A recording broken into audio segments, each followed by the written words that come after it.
In the world of wine, there's an ancient tradition for opening a bottle so old, the cork has become too fragile to be easily removed. Heated tongs are applied to the neck, followed by ice or a damp cloth, and voila!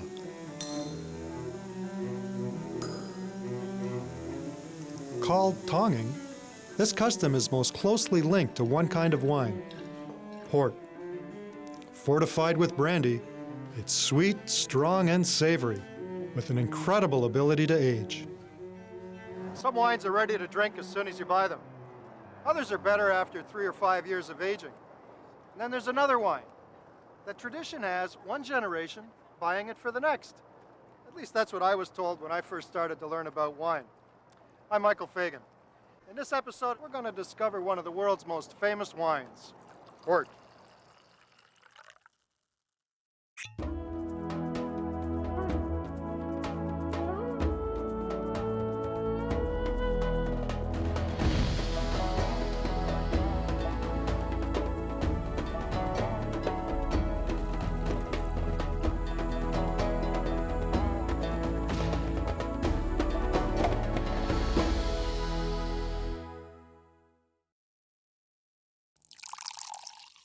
Port, like many wines and spirits, is named for the city from which it is shipped.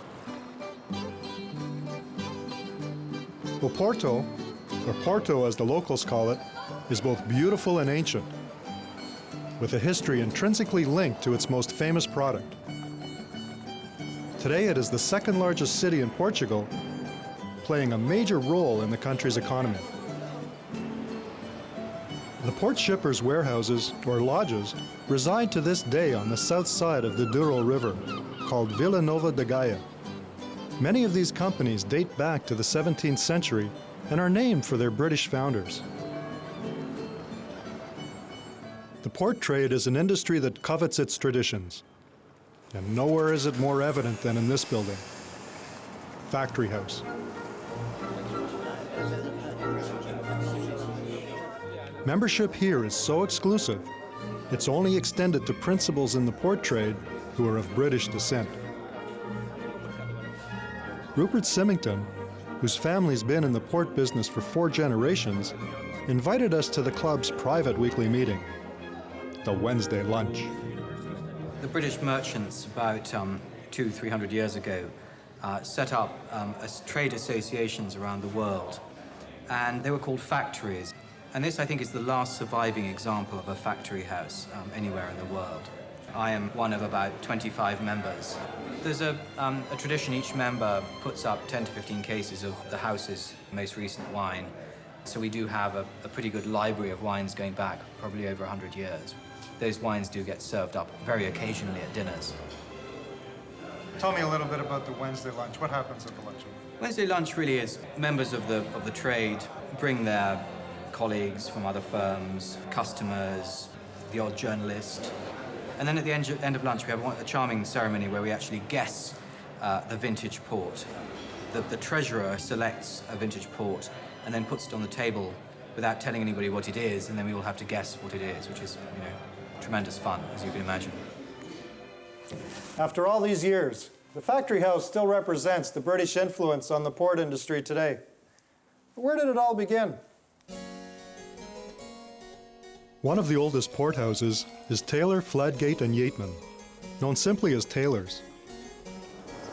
Established in 1692, Taylor's is run today by descendants of the Yeatman and Fladgate families, one of whom is Hewish Bower, the company's unofficial historian.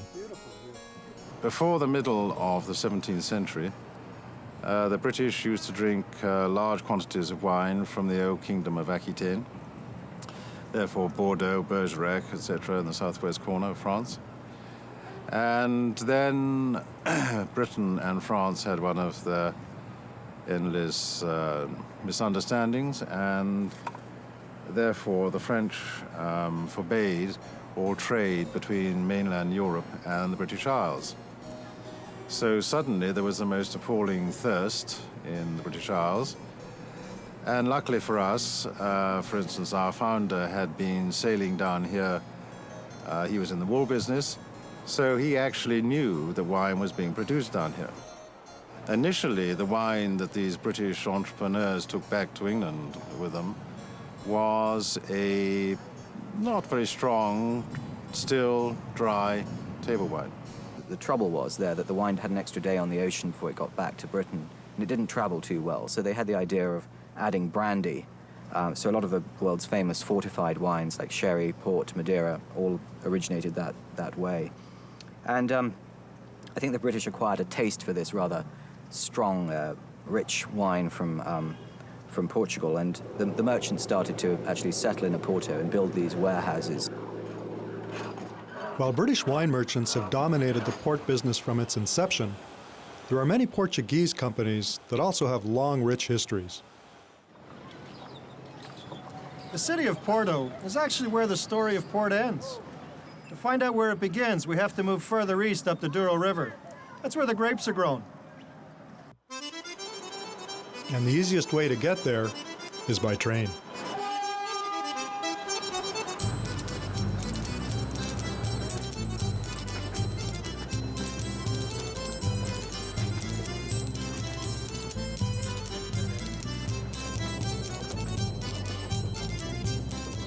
The Douro Valley is the oldest demarcated wine region in the world. In 1757, the Marquis of Pombal laid out the boundaries of the port wine region with granite pillars. But the Douro's history goes back much farther than that. The Romans, whose ancient structures can still be found in vineyards throughout the valley, first planted grapes here over 2,000 years ago. Today, the region's inhospitable conditions are masked by a lush growth of almonds, olives, and grapes, and it's hard to believe that even they grow here. Vineyards in the Douro are called quintas, and our first stop was Bom Retiro. This quinta is owned by Ramos Pinto, a company founded in 1890 by Adriano Ramos Pinto. We spoke with his great-grandson, João Nicolau de Almeida, about the formidable task of growing grapes in the Douro. All these mountains, it's a rock. And then we have to break this rock and make soil. And then only on the 5th year we can make port. So we have to wait that the roots goes to the mother rock again. And fortunately, the leaves of the schist are in horizontal sense, and the roots get in the fissures of the schists and go very deep. That's why the vineyard can resist of all these very complicated conditions, because there is in the leaves of the schists a regular supply of water for the vineyard. This is Miquel Roquet. 4 generations of his family have owned and run Quinta de Crasto, a quinta with roots reaching as far back as 1615. Miquel also knows a thing or two about the Douro. So you have the vertical plantings here, which works fine here because it's very steep, but you don't lose a lot of land. While in some places where it's really, really steep, the only way for you to grow the wine is basically with terraces. It's surprising how they did that about 250 years ago, because you see a lot of pre-phylloxera walls everywhere, and that's the way they were growing wine 200 years ago. And at the time there was no machinery, so everything has to be done handmade. Usually you have many different grape varieties and so on. The new terraces, we tend to plant it by grape variety. There are over 80 native grape varieties in the Douro, but since 1981, 6 varieties have been chosen as the best for port wine. The best one is Touriga Nacional, is our noble variety. Touriga Nacional is this vineyard, this leaf. Touriga Nacional produce very low quantity. Early September. After a long, bumpy ride deep into the Douro, we arrived at Ramos Pinto's Quinta de Erva Mora, just in time for the first harvest of the season. This quinta is like an oasis of green surrounded by mountains of rock. Welcome to the Douro. It's hilly, it's hot, and yet they still manage to grow some of the finest grapes in the world.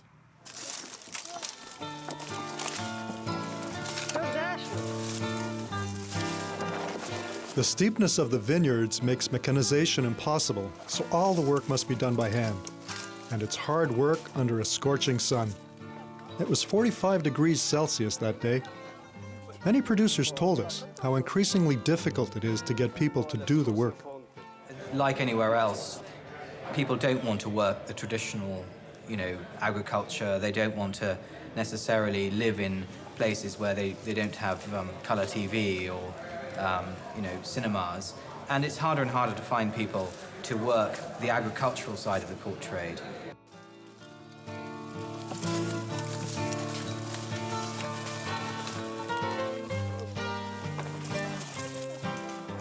And the work doesn't stop here. The grapes still have to be crushed. In Portugal, just like in ancient Rome, grapes are still crushed by feet in stone vats called lagars.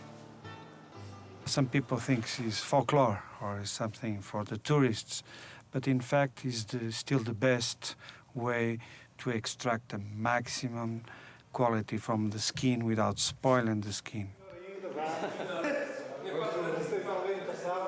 Treading starts at sundown and continues well past midnight. It's like a military march.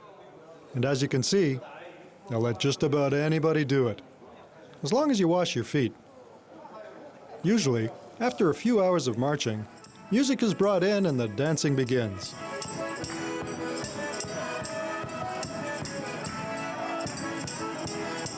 But not in our lagar. They tell me it's good for your skin, though.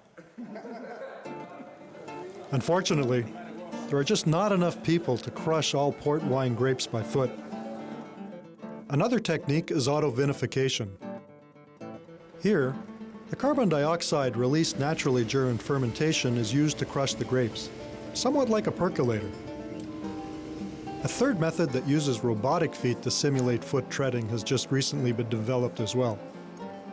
Basically, the wines are tread until fermentation starts, the natural process of fermentation. So there's no artificial yeast, it's just a 100% natural process. So basically, with the release of alcohol, the baume, what you call, I think, bricks, will come down. So the more alcohol is released, the lower will be the baume. And it comes a time that you will stop the fermentation. And the way to do that, basically, is to add fortified brandy, which is 77% alcohol brandy. And right there, when you add the brandy to the must, or to the port juice, or the grape juice, basically the fermentation will stop because all the bacteria, everything will die. The wine is then stored at the quinta until the following spring when it's shipped to Porto. For hundreds of years, they used boats called barcos robelos to float the wine down the Douro. This was a dangerous journey that saw both precious cargo and lives lost to the river. Nowadays, it's done by tanker truck. Not as romantic, but much safer.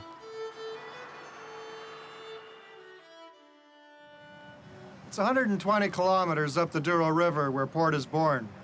But it's across the river from Oporto and Vila Nova de Gaia where it actually takes its first steps. The winemaker must now decide on the style of port for the new wine. And there are plenty of options. The essential difference between all port styles is the vessel in which it is aged, either casks or bottles, and the length of time it spends there. Let's start with Ruby Port. Sandeman, founded in 1790 by George Sandeman, is famous the world over for port and sherry. João Graça told us all about Ruby Port. We age it in big vats like that one because the big vats avoid the oxidation. They have from 20 to 80,000 liters. And the wine keeps the young characteristics, the fresh fruit aromas. White port is made essentially the same as Ruby Port, except it uses white grapes. It's the only style of port that does. We produce white ports predominantly, in my particular opinion, for aperitifs before the meal. In the summer, I like to make it into a long drink in a highball glass, 6 lumps of ice, let us say. Fill up the glass half with dry white port. I would also put a leaf of mint or basil, and then add tonic or soda water for the rest. The next major style of port is tawny. Tawny ports have long been known as the port shipper's port. What the port shippers drink at home tends to be tawnies. And it's only relatively recently that what we call the aged tawnies, the 10, 20, 30, 40-year-old, have been sold in commercial quantities. If an age is specified on a tawny label, it represents the average age of the wines in that blend. These wines are aged in barrels unique to the port trade, called pipes. In the port trade, we really only use seasoned barrels. What's important about the wood is not that sort of resinous, new wood quality. It's the fact that it's a nice, inert vessel with these little pores to help the wine breathe. So we take a wine that's probably this very rich, purpley, ruby color when it's first in barrel. And then over time, it goes into a lovely amber, golden hue. And it takes on a sort of nutty, dry characteristic, very different from the maturation in bottle. So unlike vintage port, which hasn't seen any air since it was first bottled, whatever it was, 10, 15 years ago, tawny port has seen air all its life. So when you pull that cork, it really will be stable in your cupboard for, 3, 4, 5 weeks or more. I mean, it's an amazingly, solid and stable wine. There is a vintage style of tawny port as well, called Colheita. For this, we went to Niepoort, a company with Dutch origins founded in 1842. It is now run by Dirk Niepoort, a 5th-generation owner and winemaker. Tell me a little bit about Colheita port. Colheita port is a vintage tawny, and it's a port that we have to age at least 7 years in wood. Usually people think that Colheitas and tawnies in general have to be drunk within the first 2 years after bottling. It might be true for most of the ports. In our case, I don't think it is. Actually, we say the other way around. We think that our tawnies taste better after they've been a couple of years in bottle. Another style of port is late bottle vintage, or LBV.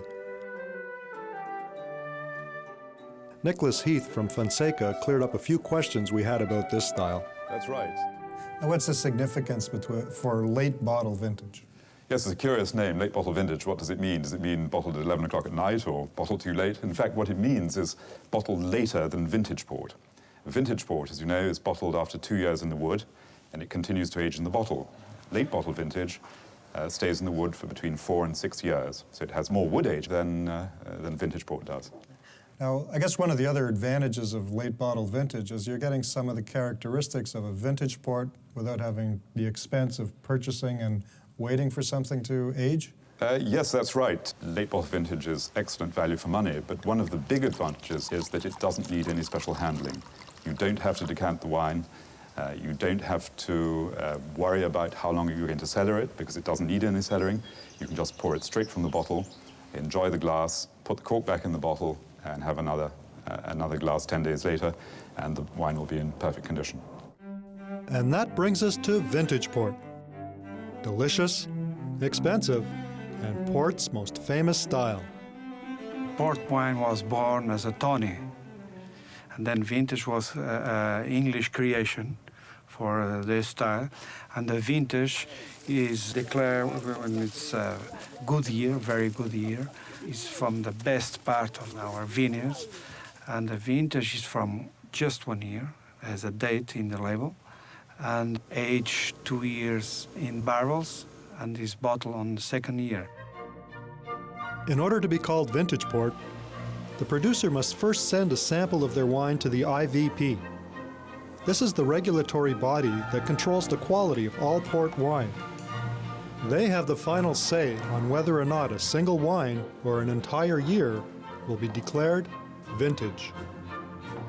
When they propose a wine as a vintage, they try to say that this is my best wine. and sometimes we refuse, and it's not easier to do a vintage wine. So this is all vintage port. That's right. All vintage port aging in the bottle. Now, how long would you keep it in the cellar before releasing it? That would depend on what kind of vintage port it was. If it was a new vintage, a new declaration, most of the wine would be released en primeur, rather in the same way as the great growths of Bordeaux would be sold. If you're talking about a single estate or single quinta vintage port, it would remain in the cellar for 12 to 15 years before being released onto the market. Now, one of the things with vintage port, as I understand, was tradition is you would buy it for the next generation. How did that start? I think that started because vintage port is probably one of the world's most long-lasting wines. It's probably the only wine which will remain in good condition for the child's entire life. So when the wine is coming up to drinking age, the child will be coming up to drinking age as well, and it'll be possible for the child to enjoy the wine as it matures from there on until he or she is in her 80s or 90s. These have to be wines of massive structure and concentration, great staying power, wines with the ability to reveal layers of aroma over many, many years or decades. Once that bottle is open, can I drink it over a period of time? No, that's one thing you can't do with vintage port. Vintage port, you should drink the whole bottle the day you draw the cork. Now, this is not generally a problem in a Porto, but I can understand there may be some people who may not wish to drink a whole bottle of port in an evening. During the aging process, during this time in the bottle, the wine will throw a crust or sediment, and the wine must be separated from this sediment in the bottle by being poured into a decanter before it's drunk. So it's a good idea probably before decanting just to stand a bottle up for about a couple of hours. That's sufficient. Take a plain corkscrew. You don't have to have anything very fancy. You don't need any port tongues or anything like that. Just tease the cork out. And look through the stream of liquid. That way you'll pick up if there's any sediment. Exactly, and you can often see the sediment on the side of the decanter as it goes through. So I'm stopping there just as I see the first flecks of sediment. Normally you'll leave about a ½ inch of wine in the bottle. It's a small sacrifice to pay for to get a nice. Now, can you use that for anything, or does this that is just... great for a reduction sauce, deglazing a pan. Some people even have it on toast, I believe, but not a great fan of it. But it's a nice, it's all the solid concentrate of the. So I'm going to pour a couple of glasses. When you're looking at a port glass, what should you look for in a port glass? I like a glass not too wide. You want to be able to, this is modelled very closely on the sort of ISO tasting glass. So you've got something to trap the aromas. Port is a bottle matured ports have a very delicate nose, and you don't want too open a glass, so you tend to lose some of those nice fruit characteristics. With so many varieties of port, it seems there's one for every occasion. And the experts were happy to give us lots of ideas about when to drink the different styles and what to enjoy them with. You can drink ruby port with chocolate mousse and strawberries. I prefer port with cheese. Cheese and port, sometimes it's my favorite dinner. Just cheese and port and cheese. With some cheese, or even chocolate, with my colleagues. LVV, it's the best I propose. If you took a 20-year-old Tawny where you've got caramel, nuts, a little bit of spice, that goes extremely well when served chilled with foie gras. Steak au poivre, or pepper steak, with some young vintage port. It really works very well. In my opinion, the classic Tawny, the 20 years, we can drink at the end of the meal with a cake with a caramel or crème brûlée. I love, either vintage port or old tawny port with cheeses. Some of my favorite cheeses are these really nice, stinky, unpasteurized French cheeses like, vintage port with a nice reblochon or something's absolutely delicious. Or a tawny port with one of those more spicier cheeses like a cheddar or a Stilton. Stilton is always the classic. What is it about Stilton? Well, I think it's the fact that it's a powerful, rich cheese which sets off the wine very well. But I think it's also tradition. It's because it's English. Although port-style wines are produced in Australia, South Africa, California, even Ontario, true port comes from Portugal. It's a long journey that port travels, and at destinations around the world, people are discovering its delicious flavors in many styles. If you have comments on this program or ideas for future episodes, write to us. Our email address is discover@lcbo.com. Until next time. Should I go around and twist the bottle every now and again? No, it's not champagne. You should leave it exactly where it is. I'm making wines today, which probably my grandson will sell.